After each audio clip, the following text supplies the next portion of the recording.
Sur la planète, aujourd'hui, contrairement aux autres planètes, il y a un élément magique qui s'appelle l'eau. Et on sait que l'eau salée, en particulier le sel dissous dans l'eau, est une forme d'énergie. Nous, on cherche à exploiter cette énergie.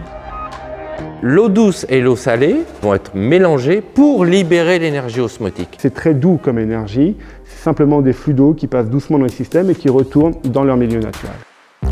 Le monde a furieusement besoin de nouvelles sources d'énergie renouvelables pour faire la transition énergétique et lutter contre le changement climatique. On sait qu'on s'engage dans le futur sur des besoins énergétiques absolument conséquents. On sait qu'il va falloir électrifier la planète de manière massive. Notre mission, c'est d'aller apporter une nouvelle source d'énergie renouvelable qui aujourd'hui n'est absolument pas récoltée.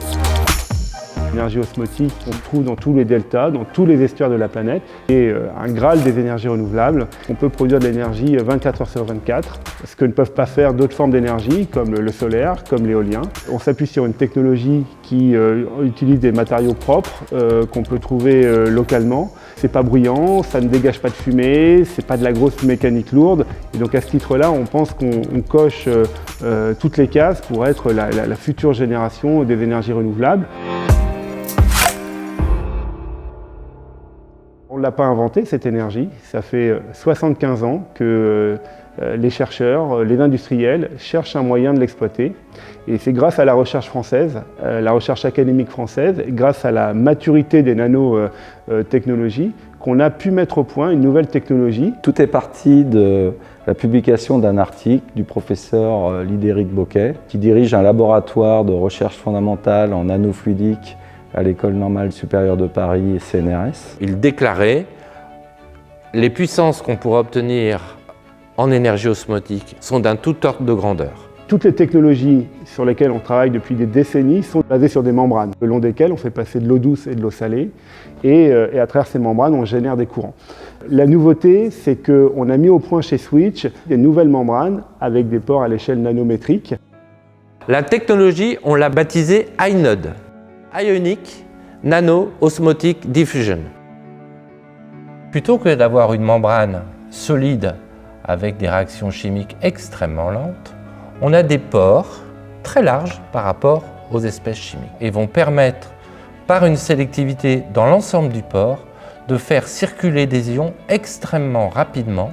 Donc il y a un courant ionique très élevé qu'on pourra transformer en courant électrique très élevé.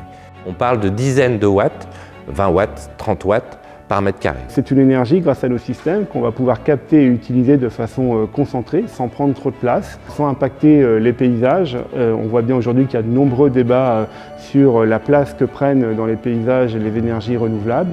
Et cette acceptabilité sociale, elle est aussi essentielle et tout notre système est pensé pour ça. Visuellement, nos systèmes sont bas, ils peuvent même être mis sous terre. Il faut imaginer un petit bâtiment sur le bord de l'estuaire ou du delta, donc on n'est pas à travers comme des barrages, on est sur le bord, sur le côté, et avec des systèmes qui apportent de l'eau dans la station osmotique, de l'eau douce d'un côté, de l'eau salée de l'autre. Les deux flux d'eau passent dans nos stacks, qui sont nos générateurs osmotiques, et retournent dans l'estuaire ou dans le delta. Le coût final de production d'un kilowattheure doit être au niveau de ce que font les autres types d'énergie. Et c'est ce qu'on est capable de faire avec notre technologie et ça va encore continuer à s'améliorer dans le temps puisqu'on va avoir une tendance qu'on a vue avec toutes les énergies renouvelables d'une baisse progressive et forte en fait du coût de production. C'est la voie d'équilibre, c'est d'aller collecter une énergie qui est apportée en permanence à la planète. Nous avons, grâce à l'énergie osmotique, une énergie massive distribuée partout sur la planète. À nous de le faire, quoi. Et on aura fait quelque chose de sympa.